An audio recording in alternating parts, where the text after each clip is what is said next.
कहते हैं कि जब तक एक इंसान संघर्ष न करे वो महान नहीं बनता, और एक पत्थर चोट न खाए वो भगवान नहीं बनता। तो भगवान बनने के लिए पत्थर को चोट खानी पड़ती है, और इंसान को महान बनने के लिए संघर्ष तो करना ही पड़ता है। तो इसी सोच के साथ आज का वीडियो शुरू करते हैं। आपका एक बार फिर से स्वागत है आपके अपने channel catch all colours with Aarti पे। मैं हूँ आरती। जय श्री कृष्ण, राधे राधे, जय जगन्नाथ, राम राम। आज की ये कहानी है एक बच्चे की, एक 12 साल के बच्चे की, जिसने अल्प आयु में ही अपने माँ बाप को खो दिया। घर के बाकी परिजनों के साथ वो तो बहुत अच्छे से रहता था, पर घर के सदस्य उससे उबे हुए थे, क्योंकि वो अच्छा खासा मोटा था और भोजन बहुत अच्छे से करता था, और देर तक ज़्यादा खाता था और देर तक खाता था, और कार्य में किसी भी काम में हाथ नहीं बटाता था। तो इस बात से घर वाले उससे बहुत उबे हुए थे। तो एक दिन उसके घर वाले ऊब कर उसको उस घर से निकाल दिया। बच्चा बहुत ही सरल स्वभाव का था। हाँ, वो कार्य कुछ नहीं करता था, पर उसके मन में बहुत शांति थी। वो घर से तो निकल गया, थोड़ा रोया धोया, पर उसके बाद उसने सोचा कि जाऊं तो जाऊं कहाँ। थोड़ा चलने के बाद उसको एक मंदिर दिखा। मंदिर भगवान श्री सीताराम जी का था। वो मंदिर के बाहर प्रांगण में बैठ गया। उस समय मंदिर में पात चल रही थी, पंगत चल रही थी। पंगत यानी जब भोजन करते हैं और लाइन से सब बैठते हैं ना भोजन करने के लिए, उसे पंगत बोलते हैं। तो पंगत चल रही थी। वहाँ पे मौजूद बाकी पंडित पुजारियों ने भी उसे भी आमंत्रित किया कि बेटा आके प्रसाद ग्रहण कर लो। वो लड़का वहाँ पे बैठा आराम से, उसने भोजन किया। उसने संकोचवश एक बार दो बार भोजन मांगा। वहाँ के पुजारी ने उसको आश्वस्त किया कि बेटा आप भरपेट भोजन कर सकते हो, निसंकोच आप प्रसाद ग्रहण कीजिए। तो उसको भरपेट भोजन कराया। उस लड़के ने बहुत अच्छे से खाना खाया, बहुत अच्छे से अपना भोजन प्रसाद ग्रहण किया। और ग्रहण करने के बाद उसके मन में एक विचार आया कि घर तो है नहीं, जा तो सकते नहीं कहीं, तो पंडित जी से ही बात करते हैं, क्या पता मुझे यहाँ इस मंदिर में स्थान मिल जाए। तो वो पंडित जी के पास आया। पंडित जी उस समय किसी कार्य में व्यस्त थे। तो उसने पूछा पंडित जी से कि पंडित जी क्या मैं यहाँ रह सकता हूँ। तो पंडित जी ने कहा हाँ रह सकते हो। तो उसने देखा था कि वहाँ बहुत सारे बच्चे थे, वो रह रहे थे, वो खाना खा रहे थे, थोड़ा बहुत काम कर देते थे, और बहुत आराम से उनको भोजन मिल जाता था 2 टाइम का। तो उस लड़के ने पंडित जी से पूछा ये बात कि जो है कि मैं सच में यहाँ रह सकता हूँ। पंडित जी ने कहा हाँ बिल्कुल बेटा आप यहाँ रह सकते हो, कोई दिक्कत नहीं है। तो उस लड़के ने कहा फिर मुझे कार्य क्या करना होगा। पंडित जी ने कहा कोई कार्य नहीं करना होगा, आप यहाँ रह सकते हो, आपको भोजन खाना सब मिलेगा। तो बच्चे ने उत्सुकतावश मन में ये सोचा कि ऐसा कैसे हो सकता है, अपने घर से भी मैं निकाल दिया गया क्योंकि मैं कुछ नहीं कर सकता था, मैं आलसी था। यहाँ ये कह रहे हैं कि मैं रह सकता हूँ और कार्य कुछ नहीं करना। बच्चे ने फिर से उत्सुकतावश पूछा कि पंडित जी सच में मैं यहाँ रह सकता हूँ, कार्य कुछ नहीं करना होगा।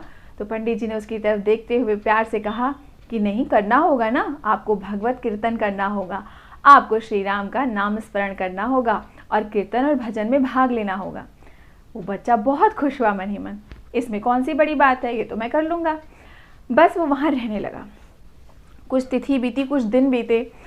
तो 2-4 दिन 3 दिन बहुत अच्छे से भोजन मिलता था, सुबह अच्छे से स्नान, रात में सोने के लिए बिस्तर अच्छा, दिन भर खेलता था, वहाँ उसके मित्र बन गए थे।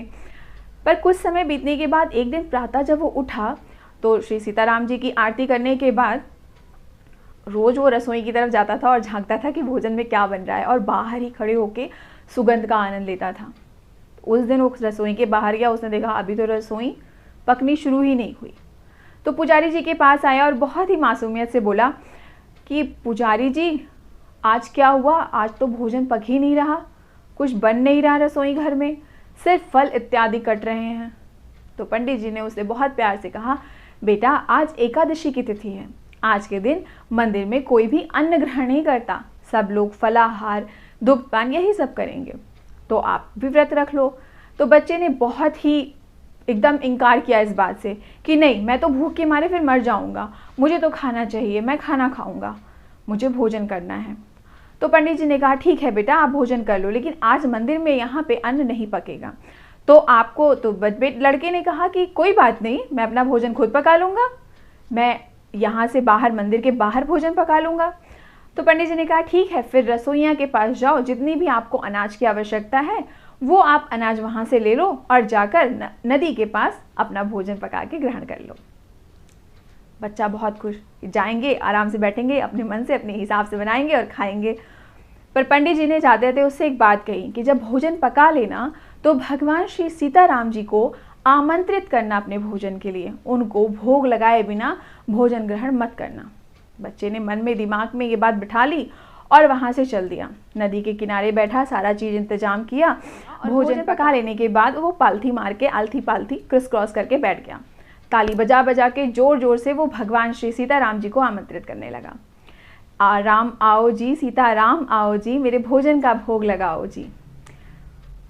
तो उसने थोड़ी देर बाद देखा कि उसने अपना भोजन पकाया था, वहाँ पे श्री सीताराम जी, सीता जी और राम जी, वो दोनों वहाँ पे आ गए उसका प्रसाद ग्रहण करने। तो बच्चा बहुत ध्यान से उनको देखने लगा। उसने कहा मैंने भोजन तो 2 जनों के लिए पकाया था, क्योंकि पंडित जी ने कहा था कि राम जी आएंगे भोजन ग्रहण करने, तो यहाँ पे तो राम जी तो आए, साथ में सीता जी भी आ गई, अब क्या। लेकिन बच्चा कुछ नहीं बोला, कहा चलो ठीक है, काम चला लेंगे, कल से तो नॉर्मल खाना मिलेगा ही, आज थोड़ा खाली पेट रह लेंगे, इनको देना पहले ज़रूरी है। उसने भगवान श्री राम जी को और सीता जी को भोजन कराया और फिर उसके बाद वो वहाँ से चला गया। मंदिर पहुँचा, पंडित जी ने कहा सब ठीक से खा लिया था, कोई दिक्कत तो नहीं हुई, बना खा लिया था। लड़के ने कहा कि हाँ खा तो लिया था, पर क्या है, आपने तो बोला था कि 1 लोग आएंगे खाना खाने, पर वहाँ पे 2-2 लोग आ गए साथ में, अब मैं तो खाली पेट ही रह गया, पर कोई बात नहीं। इतना कह के लड़का अंदर चला गया। पंडित जी को थोड़ी देर उसकी बात समझ नहीं आई कि उसने कहा क्या, तो उन्होंने कहा छोड़ो, बच्चा है, कुछ बातें बना रहा होगा, उन्होंने इग्नोर कर दिया। अगली एकादशी की तिथि फिर आई तो सेम वही चीज़ हुआ। वो लड़का आया पंडित जी के पास, उसने पंडित जी से कहा कि पंडित जी मुझे सामान दिलवा दीजिए और मैं नदी के पास जा रहा हूँ अपना भोजन पकाने। पंडित जी ने कहा जाओ रसोइया से सामान ले लो। तो उसने कहा पंडित जी से कि पंडित जी इस बार मुझे सामान 4 जनों के भोजन के लिए चाहिए। तो पंडित जी ने कहा, मन में पहले कुछ सोचा कि 4 जनों का क्यों चाहिए, लेकिन फिर उसने भोलेपन पे कहा कि हाँ ठीक है, जितना चाहिए रसोइये से जाके ले लो। वो लड़का रसोइये के पास गया और वहाँ पे उसने 4 जनों के हिसाब से अनाज रखवा लिया। नदी के किनारे पहुँचा, भोजन बनाया, पालथी मारी और बैठ के गाना गा गा के भगवान को बुलाने लगा। सीताराम आओ जी, संग में भैया लाओ जी, मेरे भोजन का भोग लगाओ जी। बैठ गया तन के। सीताराम जी प्रकट हुए, साथ में लक्ष्मण जी प्रकट हुए और साथ में हनुमान जी भी प्रकट हो गए। अब उसने फिर से गिना, 1 2 3 4 तो ये हैं और 5वां मैं तो 4 ही लोगों के लिए लाया हूँ, अब फिर मुझे कम पड़ जाएगा।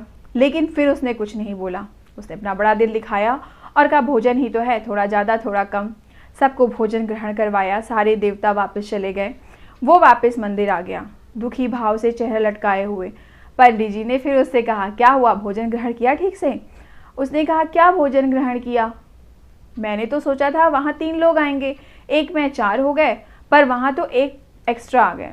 हर बार एक ना एक कोई एक्स्ट्रा आ जाता है, अगली बार ना मैं ज़्यादा अनाज लेके जाऊँगा और फिर मैं वहाँ पे पका के खिलाऊँगा उन्हें। पंडित जी को बात नहीं समझ आई ये कह क्या रहा है, पर उन्होंने मन में सोचा कि अगली बार जब भी ये जाएगा वहाँ पर भोजन पकाने, मैं इसके साथ जाऊँगा। चल क्या रहा है, इतना अनाज ही लेके क्यों जाता है यहाँ से। अगली एकादशी की तिथि आई, उसने भंडारे से, जो भी रसोइये का भंडार संभालता था, उससे जाके अन्न मांगा। उसने कहा कि इस बार मुझे 5 लोगों के लिए चाहिए, 5 नहीं 6 लोगों के लिए चाहिए, वो ना हर बार 1 एक्स्ट्रा ही आ जाते हैं। पंडित जी ने मन ही मन उसकी बात सुन रहे थे और उन्हें बहुत ही विचित्र लग रहा था कि कौन आ जाता है, किसको ये खाना खिला देता है। ऐसा तो नहीं है कि ये अनाज को बेच देता हो, उसका व्यापार कर रहा हो। थोड़ा सा भरोसा डगमगाया उस बच्चे पे। तो उन्होंने रसोइये को इशारा किया कि ये जितना भी मांग रहा है आप इसे दे दो। उसने भंडारी ने उसको सारा सामान जितना भी उसे चाहिए था, वो बालक बता रहा था, उसको दे दिया। वो लड़का नदी के किनारे पहुंचा। इस बार उसने चालाकी दिखाई। इस बार उसने क्या किया, वो सारा सामान वहाँ रख के, फैला के, बिछा के और वहाँ बैठ गया। उसने कहा हर बार खाना पकाओ, ये 1 एक्स्ट्रा आ जाते हैं, कभी 2 एक्स्ट्रा आ जाते हैं, हर बार दिक्कत होती है। ऐसा ना हो कि इस बार पूरी अयोध्या यहाँ बुला लें। तो इस बार तो मैं पहले ही नाम सुमिरन करूँगा, वो आए अपने हिसाब से पहले देख लूँगा कितने लोग आए हैं और फिर उसके बाद ही सोचूंगा क्या करना है। तो उसने पालथी मारी, भगवान का कीर्तन शुरू कर दिया जैसे हर बार करता था भोजन पकाने के बाद। उस दिन उसके पीछे पीछे वो पंडित जी भी चले। पेड़ के पीछे से छुप के उसको देख रहे थे कि उसने सामान सजाया, सब कुछ अच्छे से रख दिया और उसके बाद वो कीर्तन कर रहा है भगवान का बैठ के वहाँ पे। तो वो बालक फिर वही गाने लगा, सीताराम आओ जी, मेरे भोजन का भोग लगाओ जी, संग में भैया लाओ जी। तो वहाँ पर श्री सीताराम जी, लक्ष्मण जी प्रकट हो गए हनुमान जी के साथ, और वहाँ पर लगभग पूरी राम दरबार आ गई। उस बच्चे ने बहुत ध्यान से सबको देखा, गिना और बोला, आज आप 11-12 लोग हो। तो बोल के फिर चुप हो गया। श्री राम जी ने उससे कहा कि तुमने हमें बुला तो लिया, स्मरण कर लिया, पर हम खाएंगे क्या? अभी तो कुछ पका ही नहीं है। तो उस लड़के ने कहा, वही तो, रोज़ मैं बना लेता था, फिर आप आते थे, मुझको खाना कम पड़ जाता था, मैं आधा पेट खा के चला जाता था हर एकादशी को। आज की एकादशी में मैंने सोचा कि मैं पहले ही आपको बुला लूँगा, देख लूँगा कि कितने लोग आए हैं, और फिर ना आप लोग स्वयं पकाओ और हमें भी खिलाओ और खुद भी खाओ। बहुत ही सरलता के साथ कह के एक पत्थर के ऊपर पालथी मार के आसन जमा के बैठ गया। श्री राम जी मुस्कुराए, सीता जी भी मुस्कुराई, पर फिर क्या था, उसकी सरलता ने ऐसा मन मोहा कि सारे के सारे वहाँ फैल गए अपना अपना काम संभाल के। चूल्हे के पास सीता जी बैठ गईं, हनुमान जी सामान को लाने धोने में बैठ गए, जामवन जी आटा गूंथने में, लक्ष्मण जी सब्जियों को काटने में, और अपनी राम जी सीता जी की मदद करने में जुट गए। खाना पकने लगा, ये सारा चीज़ होने लगा। पंडित जी पेड़ के पीछे से खड़े होकर देख रहे थे कि वो लड़का कुछ बोला और एक पत्थर के ऊपर बैठ गया, और कोई नहीं है वहाँ पे, कुछ भी नहीं है। उनको समझ ही नहीं आ रहा था कि ये कर क्या रहा है, खाना क्यों नहीं पका रहा है, खाएगा क्या आज।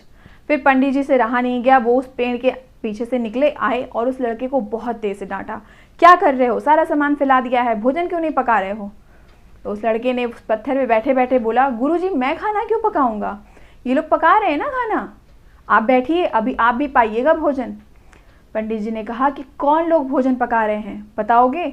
ने कहा, देखिए यहाँ पे सीता जी रसोई पका रही हैं, राम जी उनकी मदद कर रहे हैं, लक्ष्मण जी सब्जियां काट रहे हैं, हनुमान जी सामान को ला रहे हैं।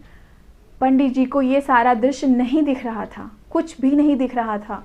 पंडित जी एकदम भाव विभोर होने लगे। उन्होंने कहा कि बेटा मुझे कुछ नहीं दिख रहा, मुझे यहाँ कोई नहीं दिख रहा, मुझे यहाँ सिर्फ तुम दिख रहे हो और ये सामान दिख रहे हैं, बस क्या चल रहा है। तब वो लड़का बहुत ही दुखी होकर उसने हाथ जोड़ लिए श्री राम जी के आगे और बोला कि भगवान मैं तो सिर्फ खाने के लिए जीता हूँ, पर मेरे गुरुजी तो बहुत दिनों से आपके भक्त हैं, बहुत बड़े भक्त हैं, ऐसा क्या है कि आप इन्हें नहीं दिख रहे और मुझे दिख रहे हो। तब गुरुजी एकदम घुटने के बल बैठ गए और गिड़गिड़ाने लगे कि सचमुच प्रभु अगर आप यहाँ हैं तो आप मुझे क्यों नहीं दिख रहे, मैंने ऐसा क्या अपराध किया है और आप इसे दिख रहे हो। तो उस बालक ने फिर से भगवान से आग्रह किया श्री राम जी से कि आप सब लोग इन्हें भी दिखिए, हमारे गुरु जी को जो शुरू से लेके आज तक आपकी सेवा में रत हैं, आपके नाम के सुमिरन के अलावा इन्होंने किसी का नाम नहीं सुमिरन किया, आपकी ही सेवा करते हैं, आपकी भक्ति का रास्ता मुझे इन्होंने ही दिखाया। मैं तो निरीह जीव सिर्फ खाने से ही मतलब रखता था, पर आपकी भक्ति, आपका कीर्तन सब मुझे इन्होंने ही सिखाया, तो आप इनको भी दर्शन दीजिए प्रभु। उस बालक के आग्रह करने पे श्री रामचंद्र जी पूरे राम दरबार के साथ उन गुरु जी को, उन पंडित जी को दिखाई दिए। उन पंडित जी ने वो पूरा दृश्य देखा कि सीता जी रसोई पका रही हैं, और वो दृश्य इतना अद्भुत था ना कि वो गुरु महाराज, वो पंडित जी वहीं बैठ के रोने लगे, बिलख के। उन्होंने बोला, मेरी पूरी उम्र निकल गई, मैं सेवा कर रहा हूँ, मैं आपका भजन कर रहा हूँ, मैं सब कुछ कर रहा हूँ, पर आज तक आपने मुझे दर्शन नहीं दिए। पर ये बालक इसी उम्र में आपने इसको दर्शन दे दिए, इसके बुलाने पे आप आ गए। तो भगवान श्री राम जी ने कहा कि ऐसा नहीं है कि तुमने कोई अपराध किया है, पर तुमने आज तक मुझे उस भाव में पुकारा ही नहीं, तुमने सिर्फ एक मूर्ति की सेवा की। पर इस बालक ने एक निश्चल भाव से, एक प्रेम भाव से, सरलता से मुझे पुकारा था, मुझे बुलाया, इसलिए इसके भाव में हम सब यहाँ आ गए भोजन करने के लिए। और ये जो भी पकाता था, इसको इसका पेट ही प्यारा है, पर ये जो भी पकाता था उसमें ये हमारा हिस्सा ज़रूर लगाता था, और इसकी सरलता ने, इसके भाव ने हमें मोह लिया, इसलिए हम इसके सम्मुख हैं।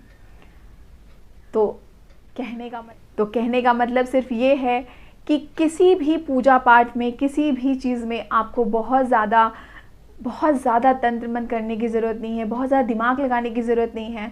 अगर आप मन से सरल हैं और आपके भाव सच्चे हैं और आप सच में किसी भाव से अपने भगवान को बुलाते हैं ना, तो आप जिस भाव से बुलाते हैं, आपके परमात्मा, वो परमपिता आपके सामने हाजिर होते हैं, आपके पास आते हैं और आप उसे महसूस कर सकते हैं। ज़रूरी नहीं आपको इन नैनों से वो दिखाई दे, पर आपको महसूस करने की ज़रूरत है। तो इसी भाव के साथ कि आप अपने जीवन में सरल बनिए, निष्कपट बनिए, किसी के लिए बहुत दिमाग मत लगाइए, जीवन अपने आप सरल होगा और आपको अपने भगवान के, अपने इष्ट के होने का एहसास होगा।